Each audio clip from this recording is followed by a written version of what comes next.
Good evening to everyone present in the session. I am Dr. Madhukrishna Priyadarshini, Faculty Advisor of Omega Science and Spirituality Club of NIT Tiruchirappalli.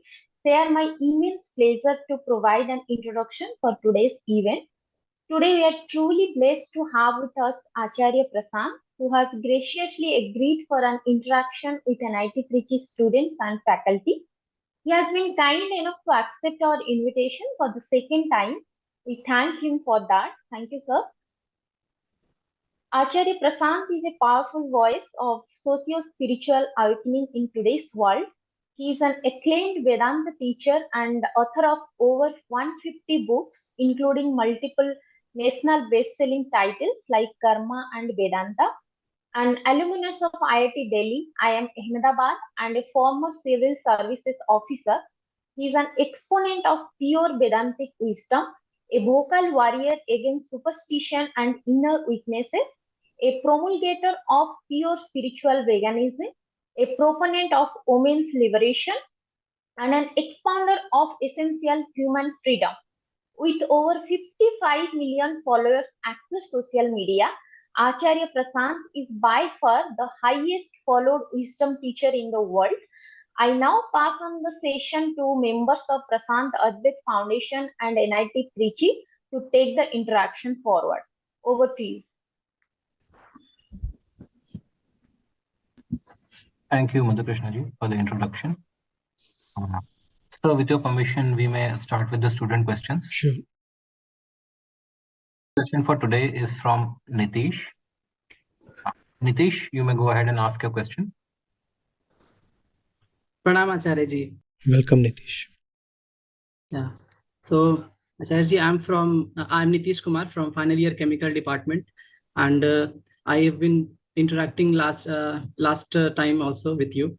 So my question this time is how to become mentally and emotionally stronger in college life, and how to protect myself from bad content, and how to know it's actually bad for me. Strength is not something that you have to actively cultivate. Your question is positing, assuming something. You are assuming that weakness is innate and strength has to be imported or cultivated or learnt. You don't have to cultivate strength. You have to decultivate weakness. You don't have to learn strength. You have to unlearn weakness. Please remember, strength is nature itself, your very swabhav. The purity of your being itself is strength. And that strength is not a showy thing. That strength is not a comparative thing. That strength is not about the capacity that you have to fulfill your desires. That strength is a particular ease, sahajata. That strength is something that, as we said, is not showy. It will not be visible until and unless a challenge throws itself upon you. It is something that you carry smoothly within yourself. It remains there, but manifests only when there is a need or a challenge. It sits lightly within. All that is hunky-dory. The problem is that this natural, smooth, easy strength within us is shrouded by covered by a lot of what we have learnt or imbibed or imported from here and there. So kindly adjust your model, rather append it. The model that you have says you are weak and you have to become strong. That's the model most of us carry. I am weak, I must become strong. Is that not often the desire expresses itself? I am weak, I must. So first thing is to correct the fundamentals. You are strong, and for some very special reason, you have covered yourself with weakness. So uncover yourself. Unlearn weakness. Append the model. You are strong already. You don't have to learn strength from anywhere. Right? First thing, I am already strong. And then the mysterious question is, from where did weakness come? Yeah. And that's the question to go into. If I am already strong, from where did this mirage called weakness become so big upon me? How did this become identical to me? How did that happen? That's the question you must meditate upon. And how to meditate upon it? Not by excusing yourself from the world and sitting in some corner and thinking about it. By seeing how weakness operates in your day-to-day matters, in the world. Because it is in your day-to-day existence and it is from the world that one imports weakness. Yes. So therefore one has to catch exactly when weakness is about to percolate us, seep into our existence. That's the point to catch yourself. No entry for you, ma'am, or sir, whatever. No entry for you. Right to admission, reserved. I don't allow free access to my interiors. This is not some public space. Trespassers shall be prosecuted. It is the trespassers who bring something with them and leave it behind as garbage within you, and that is weakness. That brings us to an interesting definition of weakness. Whatsoever is not yours is weakness. Whatsoever has been brought to you by random forces of society, time, your biochemical physicality, all that is weakness. Arrest that before it strikes you.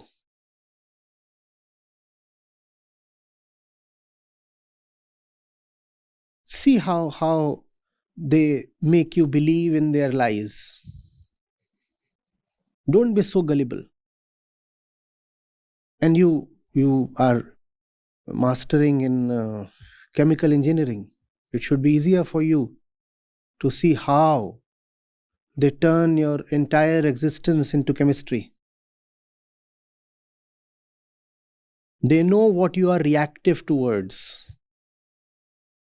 And that particular chemical reagent is selectively brought to you so that you can react as per their convenience, their interests, and become a slave. Because they don't have any individuality, any freedom of their own. So they despise those who are free or who are even relatively freer. Are you getting it? You cannot live without such and such thing, don't you see weakness is being introduced into yourself? This is weakness. And you are made to learn this. I'm saying unlearn. You are successful only if you have these particular things in your life. Nobody will say this is a statement of weakness, but it is. And you are made to buy into all this. And you do. Because you don't examine what is entering you. Especially if those who are bringing these things to you happen to be your so-called well-wishers, friends, family, or knowledgeable people. Then you think if something is coming from them, it surely is for your good. Not necessarily. More often than not, things that come to you from all these easy and all pervasive sources around you are toxic. Goodness in a human being is not something very readily found, sadly. It's a rarity. Therefore, if you want to use someone for the purpose of learning, then you have to be very careful. You cannot just randomly listen to anybody and think that his words or influence would be a source of strength to you. That fellow will say something, and whatever he says may not even include the words strength and weakness. And yet you will find that if the fellow is not coming from a point of inner realization, his influence upon you is toxic and debilitating. Are you getting it? Yes. Let's take the example, basic example, because again, chemistry. Let's take the basic example of sugar. Let's say you are a diabetic, right? First of all, how did you turn diabetic? Consuming more amount of sugars and not appropriate diet. No. Diabetes is not about consuming more amount of sugar. Diabetes is about your pancreas losing the ability to secrete insulin. Now, insulin is supposed to be something within you, right? Yes, sir. You do not say, sir, please tell me how do I secrete or learn insulin. You don't have to learn it. It is already there within you. You don't have to learn it. It's there. But then you take in a lot of random stuff from outside, and whatsoever you have taken has been harming your inner system, your pancreatic system, since long. And then your system gets so badly hurt that slowly the secretion of insulin stops altogether. Right? Are you getting it? Yeah. Does that not happen? Now, have you lacked in something, or have you had an excess of something? Have you lacked in insulin, or have you had an excess of toxicity? Excess of toxicity. Nobody lacks in strength. We have had an excess of debilitating influences. You understand debilitation? Weakening of something, turning something weak. Nobody lacks strength. It's just that we consume so much of weakness from outside that the inner strength is covered, obfuscated, and therefore lost to us. Right?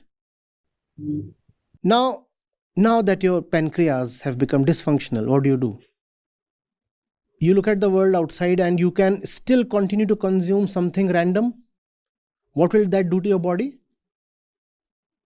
Deteriorate it even further. You can lay your hands on something random that is available as edible stuff, and there's a 99% probability it will only worsen your condition, right? But there does exist something outside of you that will improve your condition. What's that called? That's called medicine. Or that could be a dose of external insulin. But what is the probability that just randomly you will consume external insulin? Not even 1%, right? You consume anything that is either sugar or it will turn into sugar in your body. You say, I don't like sugary stuff. What do you like? I like things rather salty. So you go and have a pizza. The pizza turns into sugar within the body. You think the pizza is not sugary? It is. Goes in and turns into sugar. You take anything, you are de facto taking in sugar. What is the probability that you will take an insulin? Very little. Right. But is insulin not available at all in the universe? It is, but it's rare. You'll have to be extremely selective, extremely choosy. And that's what I said about the learned man. He is available, but is rare. Others are either directly toxic, like sugar, or indirectly toxic, like pizza. So the first thing is that you should not let it come to the stage where your inner strength is lost to you. But if, unfortunately, you have come to that point, then you have to look at the world very selectively, which means you have to do two things. One, you have to stop unlimited access to those who have been entering you so far. They are the ones who get in and become your weakness. And secondly, because it may not suffice to just stop the intake of sugar. Anybody who is diabetic or knows somebody diabetic? Till some point it is sufficient that you cut down on your sugar. Beyond that, it does not suffice. After that, you have to take in insulin or some other medicine. So the first thing obviously is neti, which is that you must stop the toxicity from entering you. But that may not suffice. And then you have to, with dedication, search for sources that get inside you and cut down the pre-existing, pre-accumulated sugar. Sugar, which is, in our example, sugar stands for weakness. So one, stop the intake of what has been going in actively. Secondly, if that does not suffice, then with great care and great discretion, look for something that is external, but will go inside to remove the external. That would have given you a distinction between external and external stuff. There is an external stuff that goes in and retains its external identity. That's a toxin. And there is external stuff that goes in and removes all that which has already accumulated as external. Why do we want to remove the external stuff? Because the internal is strength. The external is weakness.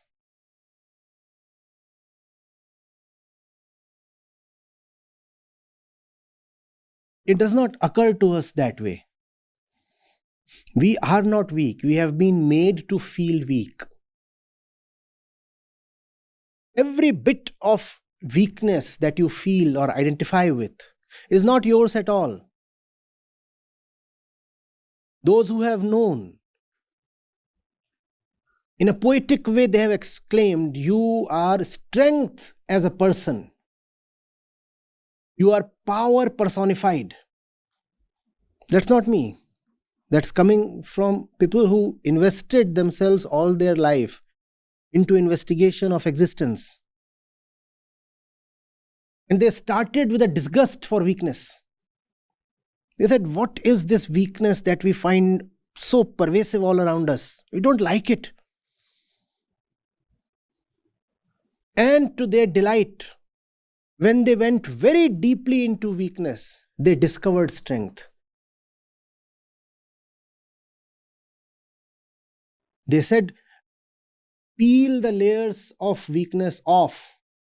And at the core, we are all strong beyond our imagination. Your fears are all imaginary. Your limits are self-made.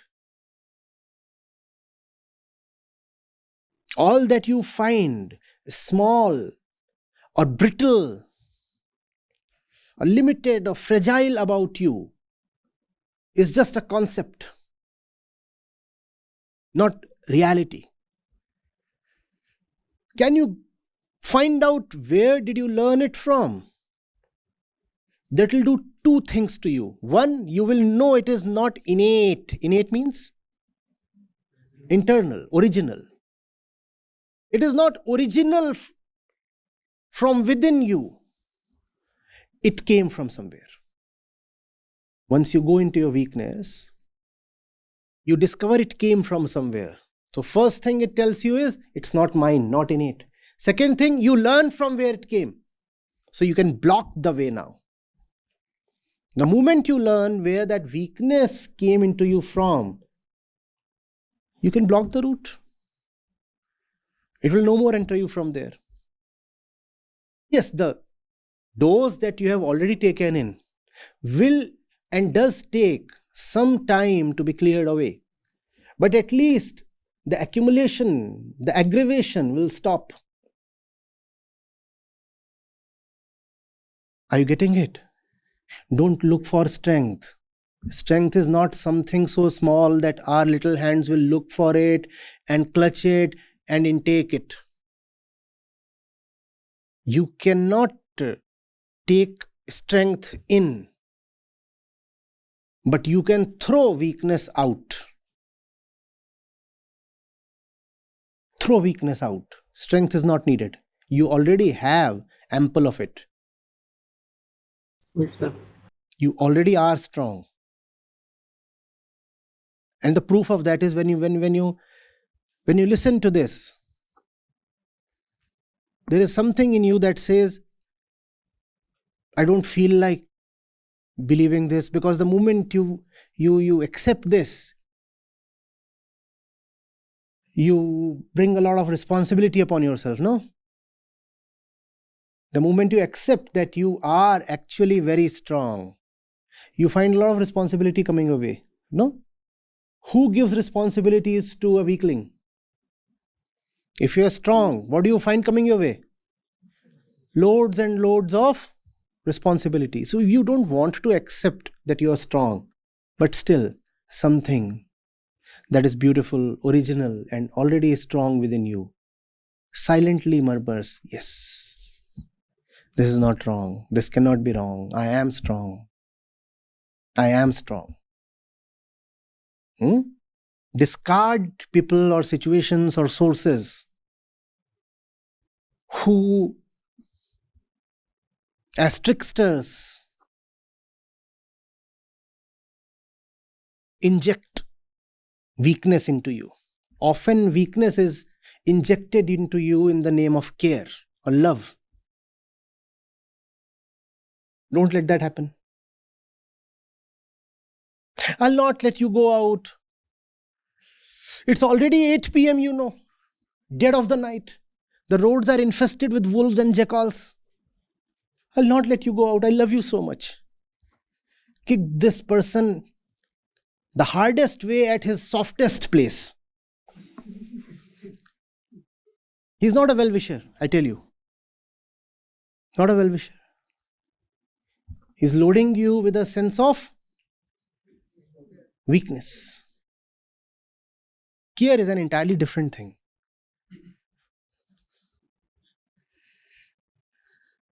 Care looks at facts. Precaution is one thing. Fear is A totally different thing. Precaution is based on facts. And fear is based on nothing.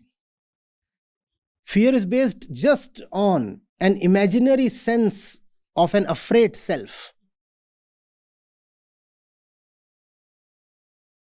To wear slippers while walking on a road might be precautionary.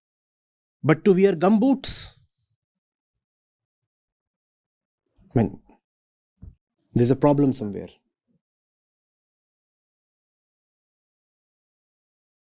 Are you getting it? Yes, sir. You are not worth loving if you don't get a fat enough package. You're in your 4th year, right? Yes, sir. Learn to raise not your voice, but your legs, so that you can kick people hard. That must be the environment in the campus these days, no? Your worth is measured on the size of your package. Or the university you get a call from. All this is fear. We don't use the word fear for all these things, but this is fear, and fear is weakness. You have a friend, and he starts overflowing with joy. The moment he finds that you got a package of whatever is a package considered fat enough, and he goes bonkers. You'll say, this is what a great friend is like. See how he is celebrating my success. I got a great job, and great means lots of money. I got a great job, and see how celebratory he is. This man is injecting weakness in you. What he's telling is that I'm celebrating you because you have a job. And a job is an external thing. Tomorrow you might not have that job. And then you will feel small and weak. Anybody who celebrates you or loves you conditionally is actually celebrating and loving the conditions, not you. And conditions, as we know, are all fickle. Bubbles they are. Disappear in no time. And then you will be very, very anxious about protecting those bubbles, and that's weakness. Think of a person whose self-worth is contained in a bubble. How anxiously he would be living. Think of something as weak as a bubble. If your self-worth is tied to a bubble, can you ever feel strong? But if there is someone who is envious of your fat package, you will immediately declare, an enemy there. Enemy spotted there. The enemy is not only the one who detests your success. Your enemy is also the one who celebrates your success. Because he is celebrating your success, not you. His success is conditional. Now this would sound counterintuitive. Let this sink in, take time. The fellow is saying, you were not worth celebrating had you not had this job. Somebody who is celebrating your beauty, your physicality, or whatever, he would not celebrate you if you lose your beauty or your manliness or whatever. The result, you will be turned anxious about preserving something that by definition cannot be preserved for long. Who can be beautiful for long?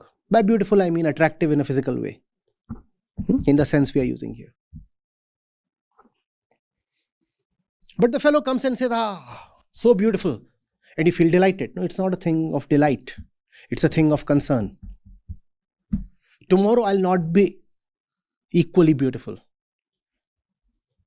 by way of my face, by way of the body. And then those same eyes will not look at me or turn elsewhere. and then I'll be depressed. This is weakness. Weakness is always a foreign element, an import, something that comes to you via others. And it rarely comes to you as weakness itself. It comes to you as something worth celebrating. Be very cautious of your celebrations. Be very careful about your happinesses. What you celebrate as happiness is what you will later repent as misfortune.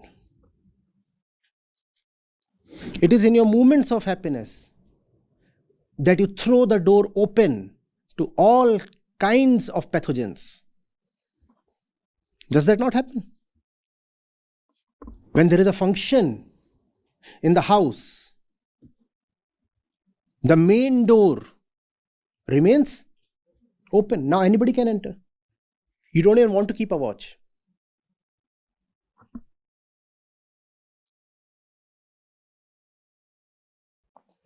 And also in moments of deep grief, the main door is kept open.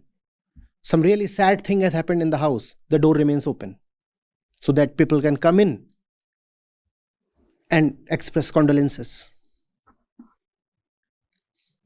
It is in these moments of emotional vulnerability that the risk is amplified.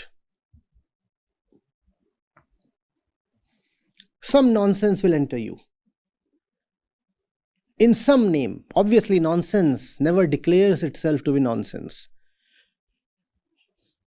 It will take some sweet name to gain access.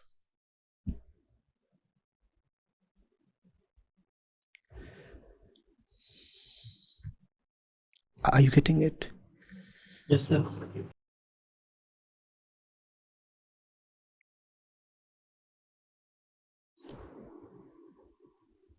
Dependency, attachment. Are they not weakness? See what keeps a person from doing the right thing in life, and you will find these things. He has dependents, or he is a dependent. Either he has dependents, or he himself is dependent, or he is attached to something. There is so much of open evil all around us, is there not? And yet you find so few people showing up to take a stand. Why? Because they are afraid. Why? Because they either have dependents or they are dependent. Or because they are attached. If I show up, some harm may come to those I am attached to. Or if I display courage and resist the evil, then my pelf and privileges might be compromised. Privilege never declared itself to be a weakness, did it? Comforts never entered your life, openly admitting that we will become your weakness, did they? But see, in the moments when you will need to summon strength, you will find all these things, comforts, attachments, dependencies, they have blocked your way. You will be standing aghast. I thought I was strong, but this moment when the strength needs to roar aloud, it's been muffled. The roar has been suffocated by the things that I made so dear to myself.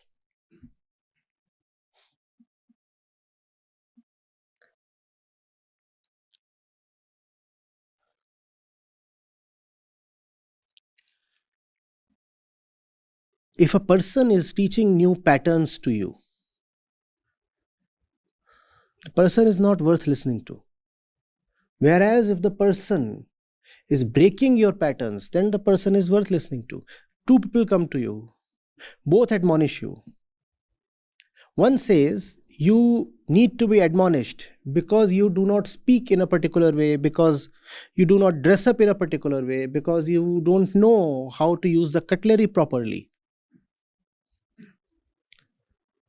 The other one scolds you and says, in the way you dress up and in the way you speak, I smell fear.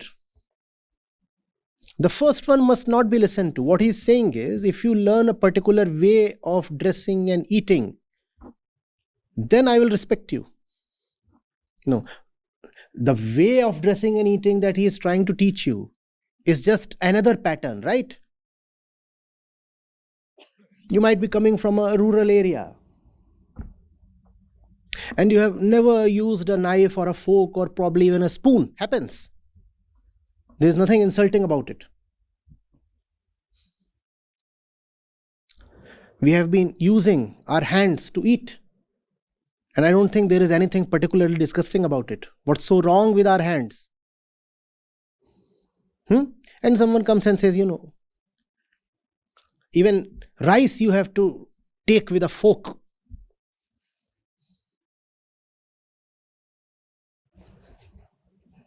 No, problem. There is a problem.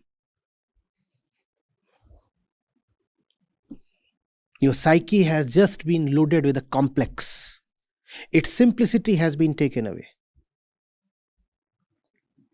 Even while eating, now you will have to be unduly careful of something very valueless.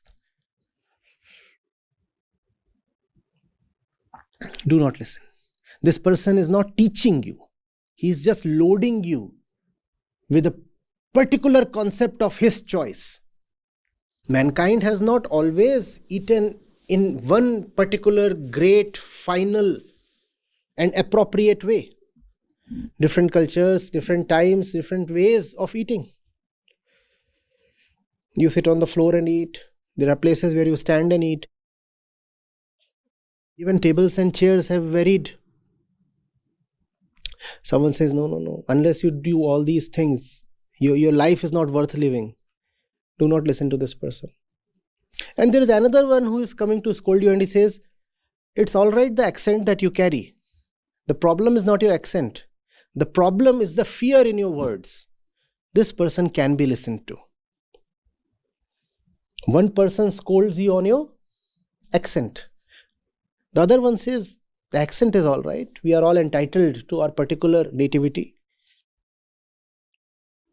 But what I hear is your fear. And that fear is something I don't like in you.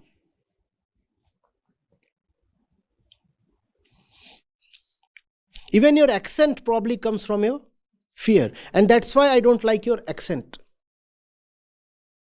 Now in this situation, both the fellow who have come to scold you or teach you or whatever are finding fault with your accent. But the reasons are very different. This one is saying, you have a thick Indian accent.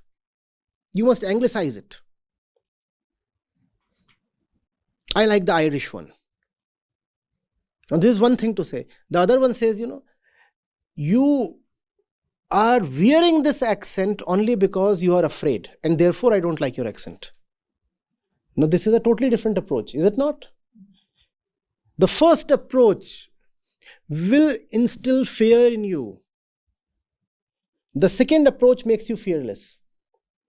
The second approach says, I understand that one has to be careful with accent to the point that you are legible to the other. If I speak in an accent that you cannot even comprehend, then there is a problem with communication.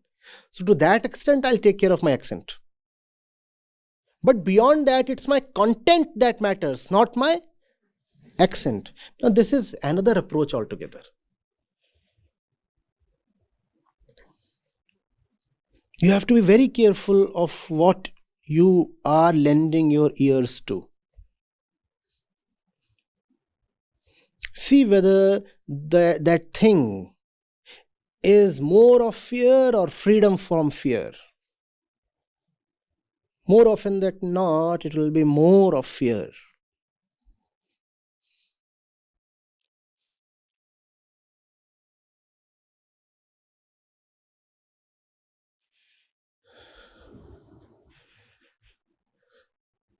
Fear seeps in a moment-to-moment way. Every particular interaction. And over time, it becomes internal. Rest assured, it can never become fully internal. Fully internal is strength itself.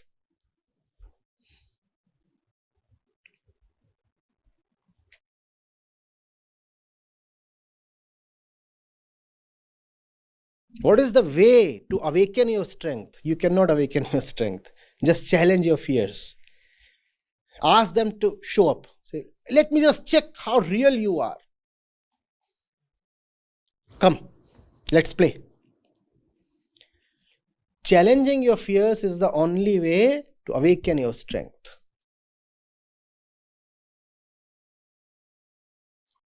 Our build is such that we need a bit of competition. All right. Run from here till the end of the road. Let's say that's some 300 meters. Just run. No, don't start running. And we'll keep the time. You took some time. Right? 300 meters. You ran. Let's say you took some 60 seconds, 1 minute. That's most likely the time you will take. More than that, maybe 80 seconds, 100 seconds. Next, we say, fine. Take this timer, wear it, and run. For sure, the time will reduce. If you took 80 seconds, now you will take 65 or 70. And then I say, here, you have a competitor. The two of you will run. Let's see who wins. Now the time will reduce by another 5 seconds. That's the way to awaken your potential. Have a challenger. Run without keeping time, you will take a certain time. Run with a timer, the time will reduce. Run with a challenger, the time will be reduced even further. Provided the challenger is capable enough. If you run with a kid, the example won't hold good.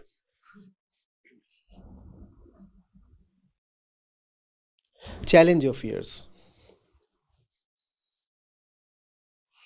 Even if your challenger beats you, you will find your time has improved.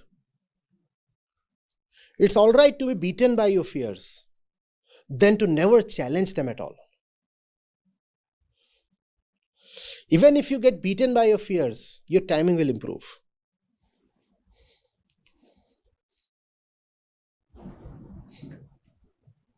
That's what is called as daring, no? Daring. Come on. And when you do this kind of a heroic thing, then something will tremble within. Let it tremble. It's like inviting an established boxer. You know what's going to happen next. Still invite him. Come. Let's see.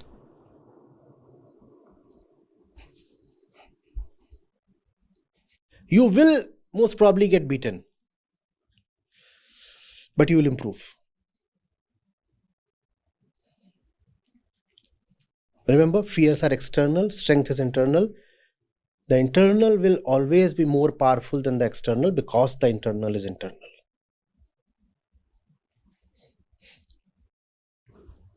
Fears didn't accumulate in a day, so you can't clean them up in a day.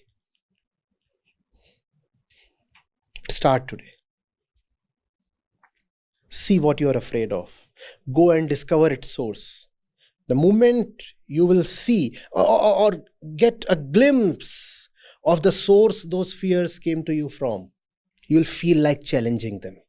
Because some kind of repugnance will arise. You'll say, external thing. How did it colonize me? It's an external thing. you'll feel like challenging it. And when you challenge your fears, we said you awaken your strength. Huh? Observation, seeing, paying attention to the small things of life. How a shopkeeper induces greed in you. See that. How everything is a big shop. See how all the great events exist for the sake of advertisements. See. Where does a newspaper, for example, make its money from? Not from the rupees 5 or 10 that you spend on a copy of it. Think of the amount of paper the newspaper brings to you. Rupees 5 is not sufficient even to cover the paper. So how is the newspaper so inexpensive? Because they are making the bulk of their money from. And if the ad is what the newspaper exists for, then what do the news exist for? If the newspaper is not to bring you news but ads, please understand, somebody is publishing the newspaper. He is making his money from ads. So the newspaper is actually to bring you ads, not news. So the ads are important, the news are not. Hence the news will be selected in a way that facilitates the ads. Now ads are about consuming something. All ads are about that, right?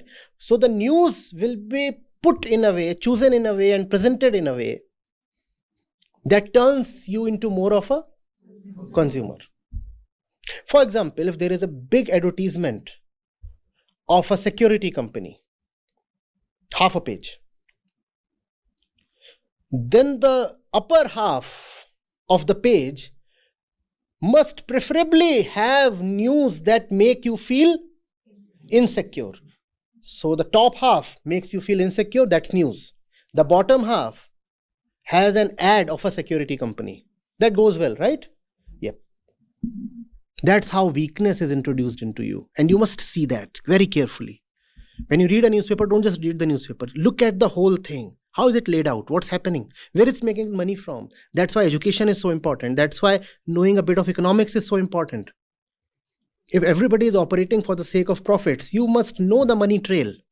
You must know where the whole thing is going from. The money comes from here, then goes to that person. That person has this much of a cut in it. Okay, that's the way the whole system is operating. And then you will not allow them to colonize you. Where is the, for example, news channel making its money from? Where's the news channel making money from? Again, ads. What percentage of the ads are government spends? A large percentage. For some channels, more than 50%. So if the newspaper is if the news channel is actually making its money from the government, what will it do? What will be the content of the news? And if the government ensures its own sustenance by making you feel insecure, what will be the content of the TV news? That make you feel insecure. Oh, some imaginary enemy is closing in upon you. You are besieged. Somebody has to be an enemy. Somebody has to be an enemy. That will be the content of the news. Pure economics, nothing else.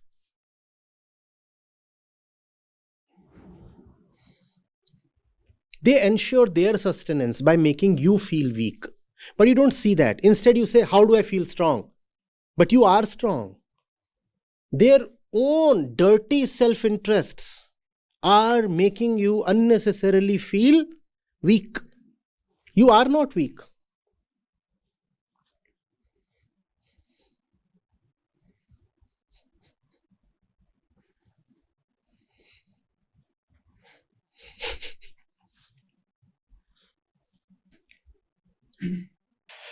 You can extend the list of examples. I'll stop here because I can continue with the list unendingly. Let's move to the next question now. Thank you so much, Acharya ji.